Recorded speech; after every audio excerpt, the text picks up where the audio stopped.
అక్రమ మైనింగ్ జరుగుతున్న ప్రాంతంలో మాజీ మంత్రి సోమిరెడ్డి చంద్రమోహన్ గత 3 రోజులుగా సత్యాగ్రహ దీక్ష చేస్తున్నారు. అధికారులు ఇక్కడ పరిశీలించి చర్యలు తీసుకునే వరకు తాను దీక్షను ఆపనని చెబుతున్నారు. జిల్లాకు చెందిన టీడీపీ జనసేన శ్రేణులు మైనింగ్ ప్రాంతాన్ని పరిశీలించి సోమిరెడ్డికి మద్దతు తెలిపారు. 4 ఏళ్లలో 8,000 కోట్ల అక్రమ రవాణా జరిగిందని చెబుతున్న జనసేన నాయకుడు అజయ్ కుమార్తో మా నెల్లూరు ప్రతినిధి Naresh face to face. Mining ఆపివేయాలంటూ కూడా మాజీ మంత్రి సోమిరెడ్డి చంద్రమోహన్ రెడ్డి గత 3 రోజుల నుంచి కూడా ఇక్కడ సత్యాగ్రహ దీక్షకు పూనుకున్నారు. ఈ నేపథ్యంలో జనసేన పార్టీకి సంబంధించినటువంటి నేతలు ఈరోజు ఆయనకి సంఘీభావం తెలిపేందుకు కూడా జాతీయ మీడియాకు సంబంధించినటువంటి అజయ్ కుమార్ ఇక్కడికి రావడం జరిగింది. ప్రస్తుతం మనతో పాటు అజయ్ కుమార్ ఉన్నారు. ఈ మైనింగ్ కేజీఎఫ్ సినిమాలో ఏ విధమైనటువంటి గనులు తవ్వారో ఆ విధమైనటువంటి సినిమా తరహాలో ఉన్నటువంటి పరిస్థితిని ప్రస్తుతం అజయ్ కుమార్ చూశారు. ఒకసారి ఆయనతో మాట్లాడతారు. అజయ్ కుమార్ గారు ఈరోజు ప్రధానంగా జనసేన పార్టీ టీడీపీకి సంబంధించినటువంటి మాజీ మంత్రి సోమిరెడ్డి చంద్రమోహన్ రెడ్డి 3 రోజుల నుంచి కూడా ఈ యొక్క సత్యాగ్రహ దీక్ష ఏర్పరచుకున్నారు. ఈరోజు ఆయన చేసినటువంటి దీక్షకు సంఘీభావం తెలిపారు. ఏంటి ఇక్కడ పరిస్థితులు ఎలా ఉన్నాయంటారు? నిజంగా కేజీఎఫ్ సినిమా తరహాలో ఉన్నటువంటి గనులు ఇక్కడ ఉన్నాయా? మనం ఇప్పుడు సైదాపురం మండలం తాటిపర్తి గ్రామం వరదాపురం ఈ ప్రాంతంలో ఇక్కడ ఏదైతే మీ కళ్ళ ముందర కనిపిస్తున్నదో ఇదంతా మైనింగ్. ఈ చుట్టుపక్కలంతా కూడా నడుస్తున్నది. మీరు ఇందాక విజువల్స్ తీసుకున్నారు. కేజీఎఫ్ కాదు, కేజీఎఫ్ తాతలాగా జరుగుతున్నది ఇక్కడ ఏదైతే అక్రమ మైనింగ్ క్వాడ్స్ అంటే మైకా మిక్స్డ్ విత్ క్వాడ్స్ ఏదైతే ఉన్నదో అది బంగారు వైట్ గోల్డ్ అంటున్నారు ఇవాళ. దేనికంటే ఒక టన్ను విలువ 40,000 నుంచి క్వాలిటీ బట్టి 60,000-70,000 దాకా పోతున్నది. అటువంటిది వేల టన్నులు, రోజుకి 1,000 నుంచి 2,000 టన్నులు అక్రమంగా వాళ్ళ ఇష్టం ప్రకారం బ్లాస్ట్ చేసుకుంటూ ఎత్తుకెళ్ళిపోతూ అట్లా ఒక నెల్లూరు జిల్లాలో ఒక 50 మైన్లు ఆపరేట్ చేస్తున్నారట ఈ క్వాడ్స్ గురించి. అంటే మనం ఆలోచించుకోవచ్చు ఎంత ప్రజా సంపద దోపిడీకి గురైందో. మరి మైనింగ్ కరెక్టే కదా అంటే కరెక్టే. మైనింగ్కి లైసెన్సులు ఉంటాయి, రెవెన్యూ ఉంటుంది, గవర్నమెంట్ ఉంటుంది, పోలీసులు ఉంటారు, మైనింగ్ డిపార్ట్మెంట్ ఉంటుంది, ఎక్స్ప్లోజివ్కి సంబంధించి ఉంటుంది. ఎటువంటి లైసెన్స్ లేకుండా గవర్నమెంట్కి ఒక్క రూపాయి కప్పం కట్టకుండా ఎత్తుకోబోయేదాన్ని దోపిడా.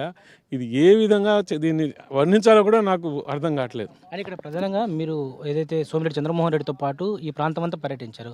ఇక్కడ ఏదైతే బాంబు పదార్థాన్ని కూడా జెలటిన్ స్టిక్స్ చూశారంటున్నారు. ఏంటి సార్, దీనివల్ల ఎలాంటి ప్రమాదాలు ఉండబోచ్చు అంటారు?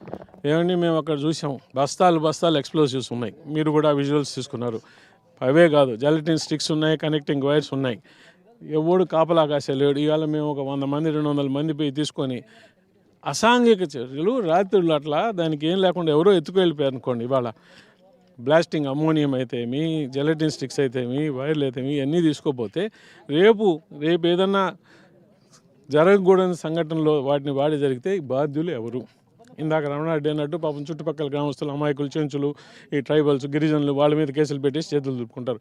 అసలు దుర్మార్గులు ఎవరైతే చేస్తున్నారో డబ్బు అనే ఒక అధికార మదంతో, డబ్బు మీద గ్రీడ్ అంటాం కదా, ఈ అంతులేని ఆ యొక్క ఆశ డబ్బు మీద, దాంతో ఎవరైతే ఇవి చేస్తున్నారో వాళ్ళ మీద ఇవాళ చర్య తీసుకోకుండా ఏ రెవెన్యూ అఫీషియల్ ఇంత జరుగుతుంటే ఇంతమంది ప్రెస్ వచ్చారు, ఇంతమంది జనాలు వస్తున్నారు, అందరూ సందర్శిస్తున్నారు, కానీ ఒక మైనింగ్ అఫీషియల్ రాలేదు, ఒక పోలీస్ అఫీషియల్ రాలేదు, ఒక రెవెన్యూ అఫీషియల్ రాలేదు, ఒక ఐఏఎస్ ఐపీఎస్ ఏ మనిషి కూడా రాకుండా అది ఇంకా కూడా అక్కడనే పడి ఉందంటే ఎంత దీనమైన స్థితి, దౌర్భాగ్య స్థితిలో ఈ స్టేట్ గవర్నమెంటు, మన నెల్లూరు జిల్లా యంత్రాంగం ఉందో, ఎంత మనం వీళ్ళకి అధికార దుర్వినియోగానికి, ఏదైతే డబ్బుకి దాహం ఏదైతే ఉందో ఈ జగన్మోహన్ రెడ్డి ప్రభుత్వానికి, దానికి వీళ్ళు ఎంత దాసోహమై పనిచేస్తున్నారు, ఇది ఒక నిదర్శనం అండి. ప్రధానంగా అజయ్ కుమార్ గారు ఏదైతే ఇలాంటి క్వాజ్కి సంబంధించి ఉండొచ్చు, మైనింగ్ సంబంధించినటువంటి విషయాలు ఇప్పటికే జనసేన పార్టీ ఒక స్టాండ్ తీసుకుంది. దీని మీద ఇప్పటికే నియోజకవర్గ స్థాయిలో ఇన్ఛార్జీలంతా కూడా వాటి మీద పోరాటం చేస్తున్నారు.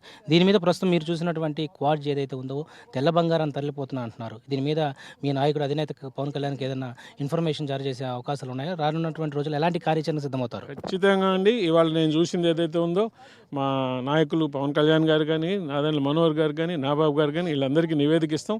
యాక్చువల్గా నేను నాబాబు గారు రావాల్సింది, కానీ ముందర ఒక ప్రీఫిక్స్డ్ షెడ్యూల్ ఉన్నందువల్ల, కొంచెం ఆరోగ్యం సహకరించినందువల్ల రాకపోయారు.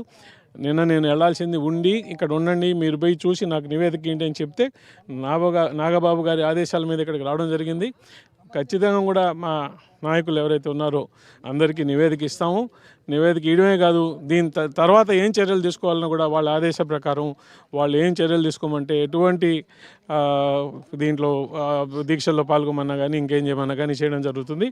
మేము నివేదిక ఇచ్చిన తర్వాత రాష్ట్ర నాయకత్వం ఏదైతే ఉన్నారో వాళ్ళు ఏం చూస్తారో దాన్ని బట్టి ముందర కార్యాచరణ ఉంటుందండి. సాక్షాత్తు మంత్రి కనుసైగల్లో చేస్తున్నారంటూ ఒకవైపు మాజీ మంత్రి సోమిరెడ్డి చెప్తున్నారు, మీరేమంటారు?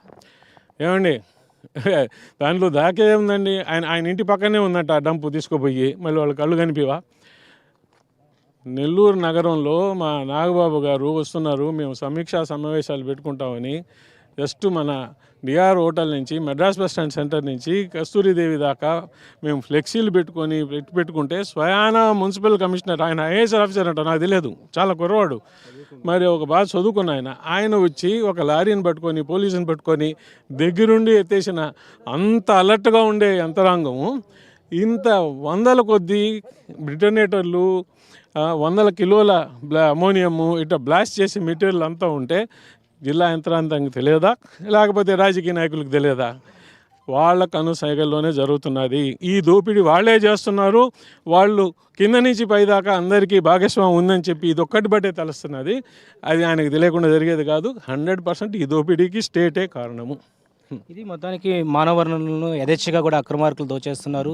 పూర్తి స్థాయిలో కూడా ఇటు వైట్ క్వాజ్ అంటారు, ఈ తెల్ల బంగారం ప్రస్తుతం విదేశాల్లో భారీగా ఇటు చాలా వరకు కూడా పలకడంతో ఒక్కసారిగా కూడా ఇక్కడ ఉన్నటువంటి మంత్రి ఎవరైతే కాకాని గోవర్ధన్ రెడ్డి ఉన్నారో ఆయన అనుచరులే ఇక్కడ పూర్తి స్థాయిలో ఈ యొక్క క్వాజ్కి సంబంధించినటువంటి లైసెన్స్ లేకపోయినప్పటికీ కూడా వీటన్నిటిని కూడా ప్రస్తుతం వేల కోట్ల యొక్క దోపిడీ అయితే జరుగుతుందని చెప్పి మాజీ మంత్రి సోమిరెడ్డి ఇటు సత్యాగ్రహ దీక్ష చేపట్టారు. ఈ దీక్షకు కూడా జనసేనకు సంబంధించినటువంటి జాతీయకు సంబంధించినటువంటి మీడియా సలహాదారుడు అజయ్ కుమార్ గారు కూడా వచ్చారు. ఈ నేపథ్యంలో రానున్నటువంటి రోజుల్లో మా అధినేత ఎవరైతే పవన్ కళ్యాణ్ దృష్టికి తీసుకెళ్లి ఇలాంటి అక్రమార్కులు జరుగుతున్నటువంటి ప్రాంతాలను కూడా సందర్శించి దిశగా కూడా ముందుకెళ్తామని చెప్పి జనసేన పార్టీకి సంబంధించిన నాయకులంతా కూడా ముక్కుంటిగా చెప్తున్న పరిస్థితి కనపడుతోంది. ఇది ప్రస్తుతం క్వాజ్ తాజా అప్డేట్స్. కెమెరా పర్సన్ కుమార్తో నరేష్, పొదలకూరు మండలం నుంచి.